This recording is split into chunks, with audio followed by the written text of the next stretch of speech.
Captain June stood on the bridge of the HFY, his eyes fixed on the blue-green planet that filled the main screen. It was beautiful, like Earth once was, before the great cities covered most of the land. But beauty in space often hid danger. "Captain, all systems are ready," said Du Young from his communication station. His fingers moved quickly across the control panel as he adjusted the signal strength. Jun nodded. "Thank you. Any word from our guest?" As if summoned by the question, Ambassador Krell entered the bridge. The alien moved with a strange grace despite having 6 legs. Its skin shimmered like oil on water, changing colors with each step. "Captain Jun," Krell said, its voice coming through the translator with a metallic echo. "We are approaching KSF 2187. The Galactic Council thanks you for your assistance in this matter." Jun turned to face the alien.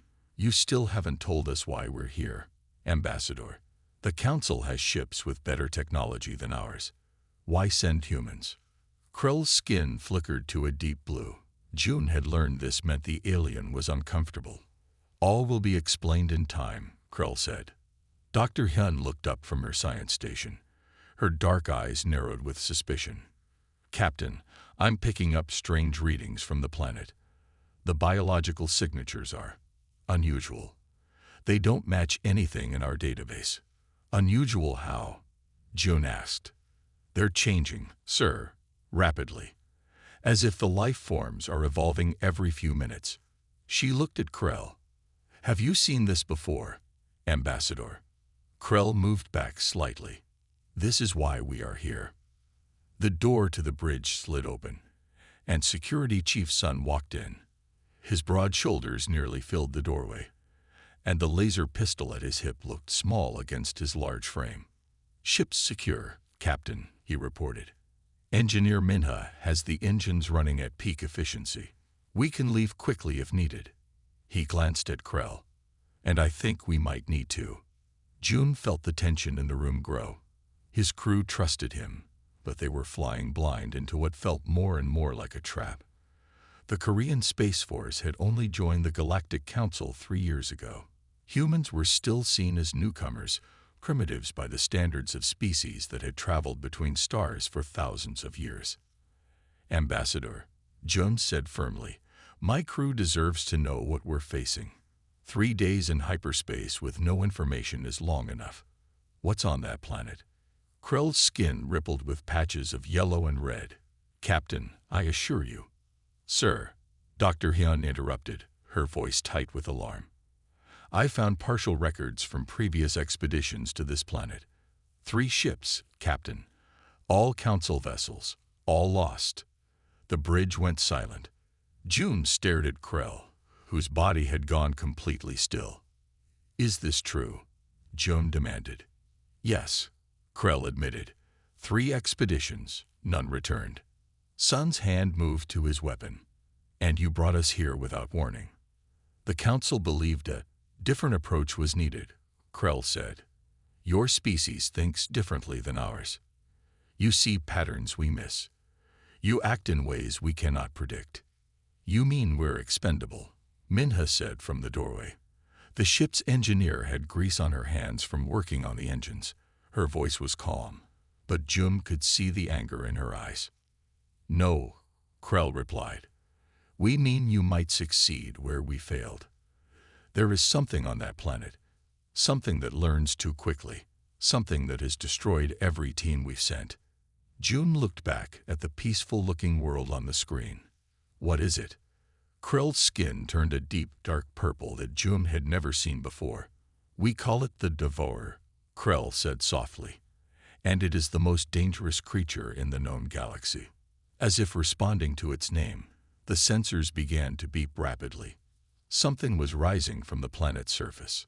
Something was coming to meet them. "All stop," Captain Jun ordered. The *Heyday* hung in space, its engines quiet. The object rising from the planet had stopped too. On the main screen, it looked like a small satellite, round and smooth. "It's a probe," Dr. Hyun said, reading from her scanner. "Galactic Council design." Ambassador Krell moved forward. Yes. From the second expedition. It is transmitting a warning signal. June looked at the alien. Why didn't you tell us about this before? Because we must go down there anyway, Krell said. And I did not want to frighten your crew. Sun laughed without humor. Too late for that. Captain June called for a meeting. 20 minutes later, they gathered in the ship's conference room. Screens on the walls showed images of the planet. Minha had brought up engine reports on one screen. Du Young was checking communication systems on another. Krell stood at the front of the room, its skin now a steady gray color. 3 council expeditions, the alien began. The first was scientific, sent to study unusual energy readings. They reported finding a life form unlike any we had seen before. Then all contact was lost. The ambassador touched a control, and pictures appeared on the main screen. They showed twisted metal and broken equipment, scattered across a rocky plain. The second team was larger, with security forces. They found the remains of the first team, but not their bodies. Only their equipment. They set up warning beacons, like the one we just saw. Krell paused. Then they too went silent. And the third? Dr. Hyun asked. A military unit, Krell answered. With our most advanced weapons. They lasted 12 hours. The room was quiet as everyone took in this information. What exactly is this devourer? June asked. Krell's skin rippled. We are not sure. From the little data we have, it seems to be a single organism. It can change shape. It learns extremely fast. And it seems to absorb technology. Absorb? Minha asked. Yes. The third team reported that their weapons stopped working when they tried to use them against the creature. It was as if it understood how they worked and disabled them somehow. Sun crossed his arms. So why send us? Our weapons and technology are much less advanced than yours. Krell turned to him. Exactly. You think this thing won't be interested in us because we're too primitive? Du Young asked, sounding offended. Not primitive, Krell said quickly. Different. Your species developed along a different path than most council races. You think differently. Your technology works differently. The council believes the devourer might not adapt as quickly to human methods. Dr. Hyun was looking through the data on her tablet. There's something else, isn't there? Something you're not telling us. Krell's skin went blue again. Yes. The devourer does not just disable technology. It seems to learn from it. With each expedition, it became more dangerous. The third team reported that it was using council technology against them before the end. Captain June stood up and walked to the window. From here, the planet looked peaceful. So we're supposed to go down there and face something that defeated your best military forces, he said, with our primitive human technology. That is the request, Krell admitted. The council believes humans might see a solution where we cannot. Minha looked up from her engine reports. Or we might die like all the others. The choice is yours, Captain, Krell said. The council will compensate Earth generously if you accept this mission. June turned back to his crew. I won't order anyone to go. This is volunteer only. Sun stood up first. I'm with you, Captain. Me too, said Dr. Hyun. Minha nodded. Someone has to keep the equipment running. I'll monitor from the ship, Du Young said. Keep communications open. June looked at his brave crew and felt a surge of pride. Then we go down, he said. And we find out what this devourer really is. The landing ship hummed as it cut through the planet's atmosphere. Inside, Captain June checked his environment suit one last time. Next to him, Sun was loading his laser pistol. These won't do much good if the stories are true, Sun said, patting the weapon. Bring it anyway, June replied. And this. He handed Sun an old-style metal knife. No electronics. Just in case. In the back of the ship, Dr. Hyun was studying her tablet. Her fingers moved quickly across the screen as she sorted through data. Captain, she called. I found something in the third team's last transmission. June moved to look over her shoulder. On the screen was a blurry image. A dark shape moved across the ground, changing as it went. "What am I looking at?" June asked. "The Devourer, I think," Hyun said. "But look at this." She pointed to some numbers on the side of the image. "These are energy readings. Whatever this thing is, it gives off energy similar to our computers when they're processing data." Minha joined them, wiping grease from her hands. She had been checking the landing ship's engines. "You think it's some kind of computer?" she asked. "I don't know," Hyun admitted. "But it's not just eating or attacking. It seems to be analyzing." The ship shook as it hit a pocket of turbulence. Through the front window, they could see thick white mist covering the land below. "Visibility is poor," Jun noted. "Do-young, can you hear us?" The communications officer's voice came through their headsets. "Loud and clear, Captain. I'm tracking you from orbit. The landing zone is 2 kilometers ahead. That's where the third team's base was." "Any signs of the Devourer?" Sun asked. "Nothing on our sensors," Do-young replied. "But there's a lot of interference. The mist seems to contain small particles that block our scans." The landing ship broke through the cloud layer. Below them was a flat plain with rocky outcroppings. The mist hung low over everything, swirling in the wind. "There," Hyun pointed. "I can see the base." Through the mist, they could make out a collection of structures.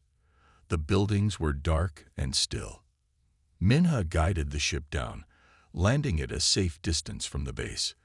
The engines powered down with a low whine. "Everyone remember the plan," Jun said. "We stay together. We look for data, not trouble. At the first sign of danger, we return to the ship." They put on their helmets and checked each other's seals. Jun pressed a button, and the ship's door slid open with a hiss.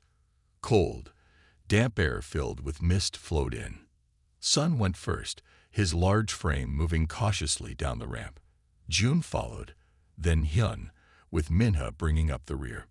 The mist was thick around them, limiting visibility to a few meters.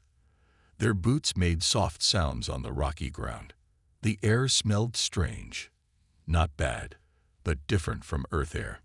"The base is just ahead," Jun said, checking the small map on his wrist display. As they walked, shapes began to appear in the mist.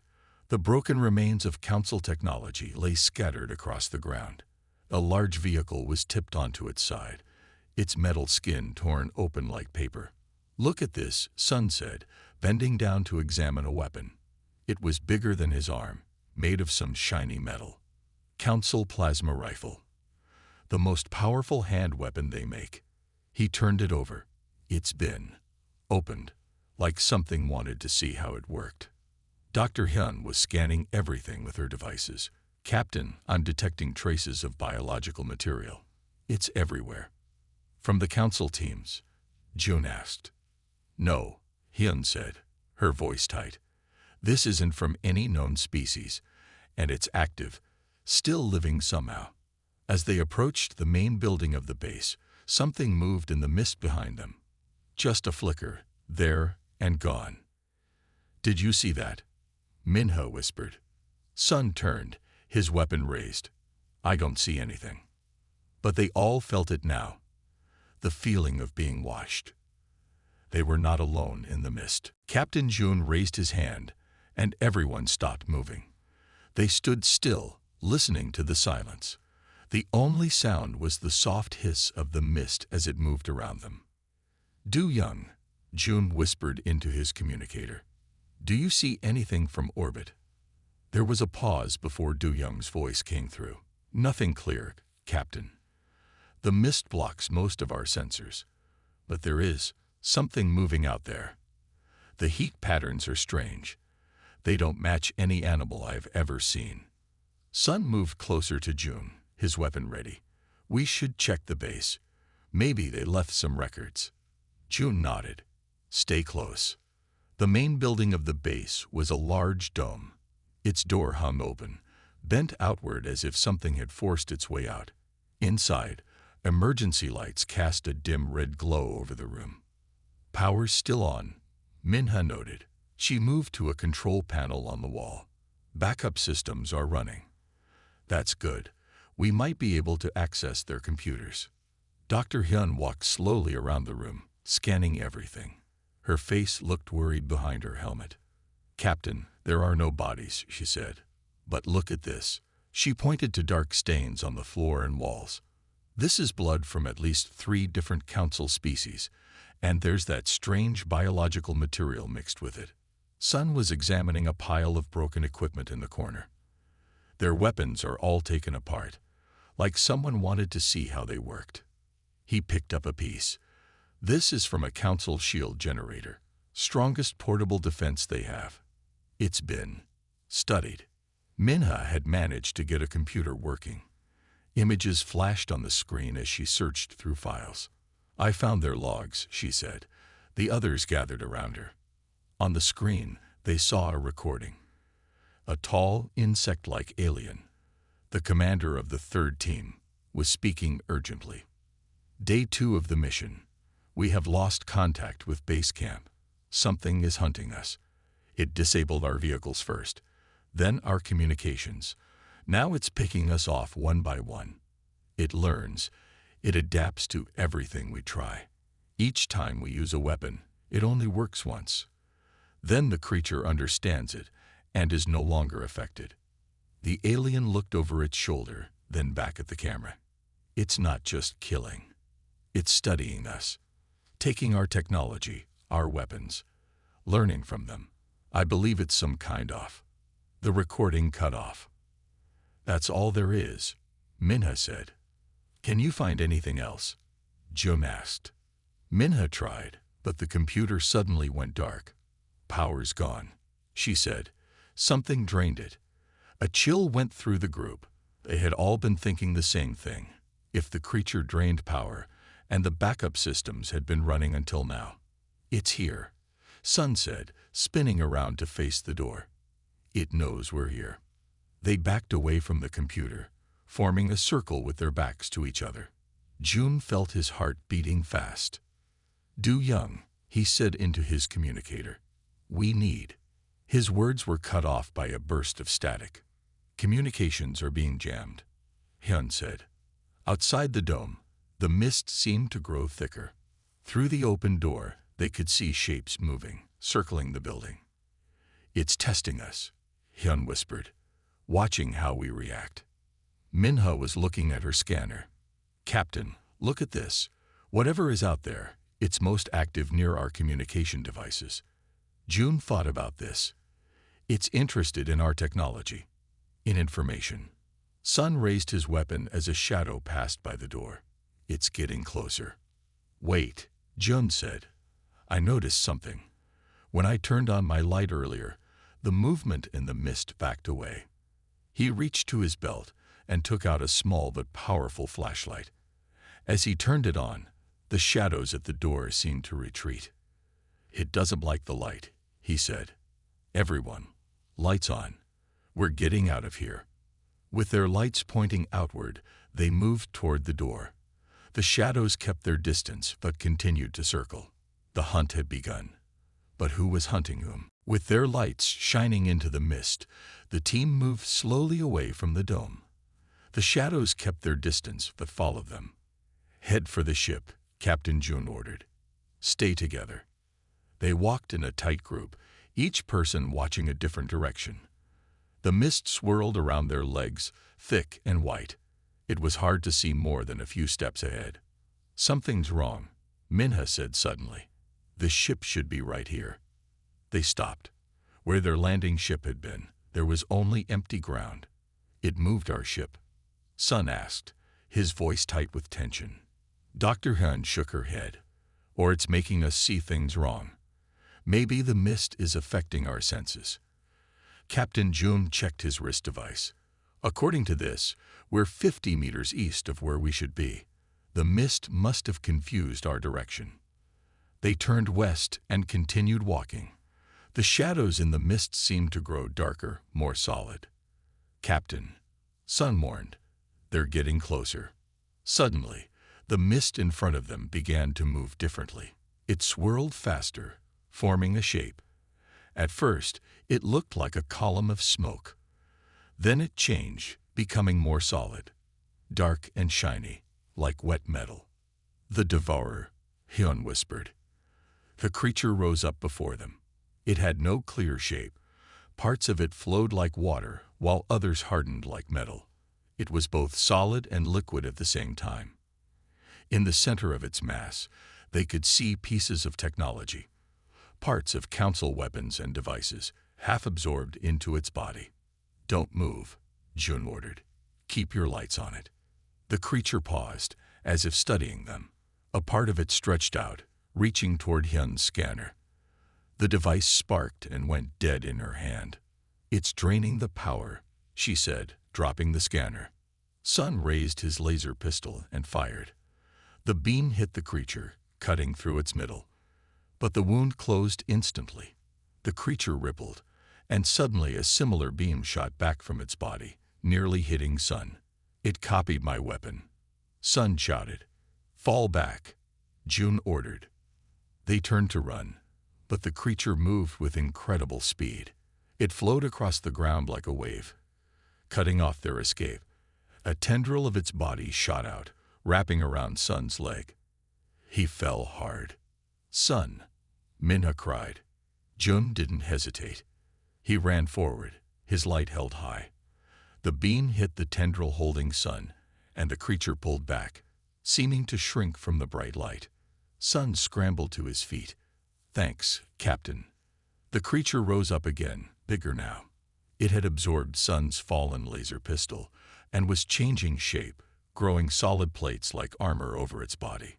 "It's adapting," Hyun said, "learning from everything it touches." Jun noticed something strange. The creature was focusing on their technology, their weapons, scanners, and communications devices, but it seemed less interested in their simple tools. When he waved his metal knife, it didn't react the same way. "It wants our tech," he realized. "Not us." The creature surged forward again. This time, Minha stepped up, holding her repair tool. It shot out a bright spark of electricity. The creature hesitated, apparently analyzing this new threat. "Run," Jun shouted. "Head for that rock formation." They sprinted through the mist toward a cluster of large rocks. The creature followed, but more slowly now, still processing the new information from Minha's tool. As they reached the rocks, they could see their ship in the distance, right where they had left it. The mist had been tricking their senses. "We need a plan," Jun said as they caught their breath in the shelter of the rocks. "It's not just attacking blindly. It's studying us, learning from every move we make." Dr. Hyun was thinking hard. "Captain, I think I understand what it is. It's not a predator, not really. It's a collector." "A collector of what?" Minha asked. "Information," Hyun replied. "It doesn't want to eat us. It wants to learn from us." Outside their shelter, the creature circled, waiting for its chance. Learning. Planning. The first encounter had shown them what they were facing. Now they had to find a way to stop it. The rock formation provided good shelter. The team had found a small cave inside where they could rest and think. Captain Jun stood at the entrance, keeping watch. Outside, the Devourer moved through the mist, circling their hiding place. "Do Young, can you hear me?" Jun tried his communicator again. This time, a crackling voice came through. "Captain, I can barely hear you. What's happening?" "We've met the Devourer," Jun said. "We're trapped in some rocks about a kilometer from the ship. The creature is outside." "I'll try to help," Du Young said, "but the mist is getting thicker. Our sensors can barely see through it now." Inside the cave, Dr. Hyun was studying data on her backup scanner. She had been quiet for a long time, deep in thought. "I think I understand now," she said finally. Everyone turned to look at her. "The Devourer isn't eating in the normal way. It's not even really attacking us. It's collecting information." She looked up at her teammates. "It's like a giant living computer. It studies technology, breaks it down, and learns from it." Minha frowned. "But it attacked Sun," It tried to grab him. Hyun nodded. Yes, but I don't think it wanted to hurt him. It wanted his weapon, his equipment. Look. She showed them images on her scanner. The biological material we found. It's filled with tiny structures like computer circuits. So it's some kind of living information system. Jun asked. I think so, Hyun said. And that's why the council species had so much trouble. Their technology is very advanced, full of complex data systems. To the devourer, they were like a rich meal. Sun was checking his remaining weapons. Then why is it after us? Our tech isn't as advanced. Maybe that's the point, Jun said, thinking hard. Maybe we're not as interesting to it. The council races probably tried to fight it with their best weapons. Each time, it just got stronger by learning from them. Minha had been quiet, but now she spoke up. Did you notice it didn't react much to our simple tools? My manual wrench, your metal knife. It only got excited about our powered devices. A new idea was forming in Jun's mind. The council said we think differently from them. Maybe our technology is different enough that the devourer can't easily understand it. Hyun's eyes widened. That's it. Council technology is based on shared principles across their member species. They all developed along similar lines. But humans took a different path. Outside, the creature had moved closer to the cave entrance. It seemed to be testing the rocks, looking for a way in. Jun's communicator crackled again. Captain, I found something, Du Young said. I've been scanning the planet's surface. There's a structure about 3 kilometers south of you. It's very old, buried under the ground. But it's giving off energy similar to the devourer.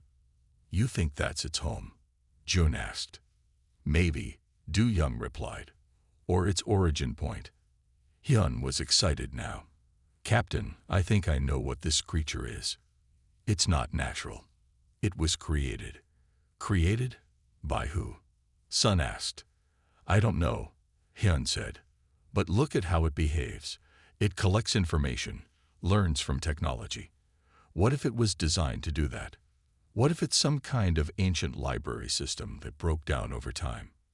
Minha caught on quickly. A data collection system that went wrong. Instead of just recording information about new technology, it started taking it apart. The idea made sense. It explained why the creature was so interested in their devices, but not in them personally. So how do we stop a living information system? Sun asked. Minha looked thoughtful. If it's like a computer, could we overload it? Give it too much information at once. Captain Jun stared out at the circling creature. A plan was starting to form in his mind. Not just any information, he said. The right kind of information. If the devourer wants information, let's give it information, Captain Jun said, but not the kind it's used to. The team gathered closer as he explained his idea. Council species are logical. Their technology follows clear patterns. Everything makes sense. Jun looked at each of his crew members, but humans aren't always logical. Our culture, our information, it's full of things that don't make sense. Minha caught on quickly. Like our entertainment, our jokes, our memes. Exactly, Jun said. If this creature is trying to understand and process information, what would happen if we gave it things that can't be easily processed? Things that contradict themselves or make no sense without cultural context. Dr. Hyun looked excited. Information overload. If it's like a computer system, we might be able to confuse it or even crash it. Sun looked doubtful. You want to defeat this thing with what? Bad jokes. Not just jokes, Jun said. Think about human information. Social media posts that make no sense without knowing the trend. Advertising jingles. Internet memes. Slang that changes meaning every few years. To a logical system, our information would be chaos. It might work, Hyun said. But how do we deliver this information to the devourer? Jun turned to his communicator. Du Young, are you still there? Yes, Captain, came the reply. I've been listening. I think I can help. Can you transmit data down to our position? Joan asked. Yes, Du Young said. The ship's main communication array is powerful enough to punch through the mist. What do you need? Access the ship's entertainment database, Jun ordered. I want you to gather as much human cultural content as possible. Social media, music, advertising, memes, TV shows, especially things that wouldn't make sense to someone without context. I understand, Du Young said. I'll prepare a data package. Minha was already working on a small device. I can modify our emergency beacon to receive the transmission and broadcast it at close range, she said. But someone will need to get close to the devourer. I'll do it, Sun volunteered. No, Jun said. I'll go. The rest of you be ready to run for the ship if this doesn't work. Dr. Hyun put a hand on his arm. Captain, this is a good plan, but how do we know it will affect the creature? What if it just ignores our information? It won't, Jun said confidently. Remember how interested it was in our communications. It wants to learn. That's its purpose. It won't be able to resist new information. While they waited for Du Young to prepare the transmission, Minha finished modifying the beacon. It was small enough to hold in one hand, with a simple button to activate it. Ready, she said, handing it to Jun. Once Du Young starts transmitting, press this button. It will amplify the signal and broadcast it directly to anything nearby. Jun's communicator crackled. Captain, Du Young said, the data package is ready. I've collected everything I could find. Internet memes, reality TV clips, thousands of contradictory social media arguments, cat videos, political debates, fashion trends, slang dictionaries, and advertising jingles from the last 100 years. It's the most chaotic mix of human information I could create. Perfect, Jun said. Stand by to transmit on my signal. He looked at his team. They were brave, smart, and resourceful. They had come to this planet expecting to fight a monster. Instead, they were going to use humanity's chaotic culture as a weapon. Everyone ready? He asked. They nodded. Remember, Jun said, if this works, get to the ship. If it doesn't, get to the ship faster. With the beacon in his hand, Captain Jun moved toward the cave entrance. Outside, the devourer was waiting. Its dark mass shifted and changed, parts of it flowing like liquid, other parts hardening into shapes that resembled the technology it had absorbed. It was time to see if human chaos could defeat alien logic. Captain Jun stepped out of the cave and into the mist. The beacon felt heavy in his hand. Behind him, his team watched nervously from the shelter of the rocks. Du Young, ready to transmit, Jun said quietly into his communicator. Ready, Captain, came the response from orbit. The devourer noticed Jun immediately. It moved through the mist toward him, its dark mass shifting and changing shape. Parts of it resembled the technology it had absorbed, council weapons and tools now part of its body. Jun stood his ground, though his heart was racing. He held up his communicator, knowing the creature would be interested in it. You want information, he called out. Come and get it. The devourer moved closer. It seemed curious, extending a tendril toward the communicator. Jun took a step back, luring it further from the cave. That's it, he said, just a little closer. When the creature was about 5 meters away, Jun pressed his communicator. Now, Du Young. Transmitting. Du Young replied. Jun pressed the button on the beacon. For a moment, nothing happened. Then the small device lit up and began to emit a high-pitched sound. The effect on the devourer was immediate. It stopped moving toward Jun and seemed to focus on the beacon. The data was flowing directly to it now, an endless stream of human information.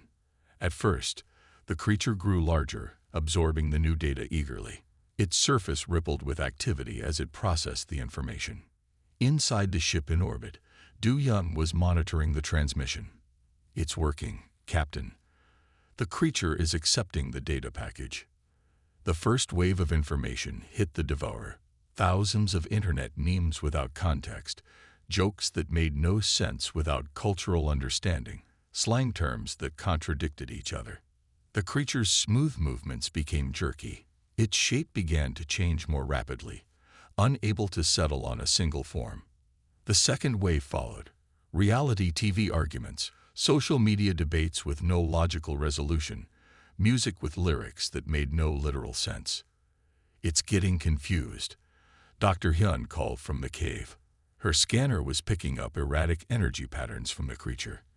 The data doesn't fit any logical pattern it can understand. The third wave hit.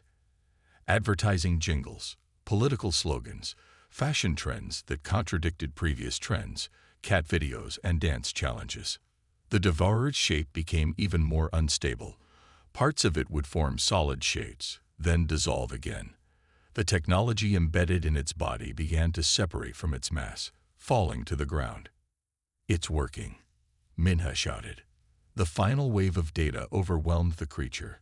Thousands of contradictory human opinions on simple topics, emotional reactions that defied logical explanation, and cultural references that changed meaning every few years. The effect was catastrophic for the devourer. Its entire mass seemed to vibrate. The dark, flowing substance that made up its body began to break apart. "Captain, get back," Sun yelled. Joan didn't need to be told twice. He turned and ran back to the cave just as the devourer collapsed in on itself. Where the creature had been, there was now a swirling mass of the strange mist. It spun faster and faster, then suddenly contracted to a single point. There was a flash of light, and then silence. The team waited, weapons ready, but nothing happened. Slowly, they moved out of the cave. Where the devourer had been, there was now a small, cube-shaped object. It glowed with a soft blue light. "What is it?" Sun asked, keeping his distance. Dr. Hyun approached cautiously, scanner in hand. "It's stabilizing. The energy readings are becoming regular." She looked up at June in amazement. "Captain, I think we didn't destroy it. We reset it." June knelt beside the cube. As he watched, its surface shimmered and a holographic display appeared above it.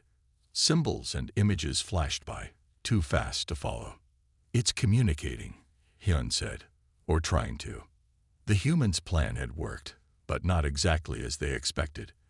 They hadn't destroyed the devourer. They had fixed it. The team gathered around the glowing blue cube. The holographic display above it had settled into a steady pattern, showing symbols that slowly changed. "What is it trying to say?" Sun asked, still keeping his hand near his weapon. Dr. Hyun studied the symbols. "I'm not sure. It doesn't match any language I know." Minha moved closer, fascinated by the technology. "Maybe it's not a language. Maybe it's a system reboot." As if responding to her words, the cube changed. The blue light grew brighter, and the holographic display expanded. Suddenly, an image appeared above the cube, a shape that looked like a person, but clearly wasn't human. It was tall and thin, with 4 arms and a large head. "A recording," Jun said softly. The figure began to speak. At first, they couldn't understand the words, but their translators quickly adjusted. "Library system restart successful. If you are receiving this message, you have helped recover the Galactic Knowledge Repository. I am Curator Zahn of the Archivists, creators of this system." The team exchanged amazed looks. "The Archivists," Hyun whispered. "I've read about them. An ancient species that disappeared over 50,000 years ago." The recording continued. The repository was designed to collect and preserve knowledge from all civilizations. It uses adaptive technology to analyze and catalog information. If you are seeing this message, the system must have malfunctioned and entered collection mode without proper protocols. "It was a library," Minha said, "just like we thought. In collection mode, the repository seeks information aggressively, analyzing technology to understand its principles. This mode was only meant for use on abandoned sites, never on living beings. I apologize for any harm caused by this malfunction." Captain June shook his head in wonder. The 50,000-year-old library system that went haywire.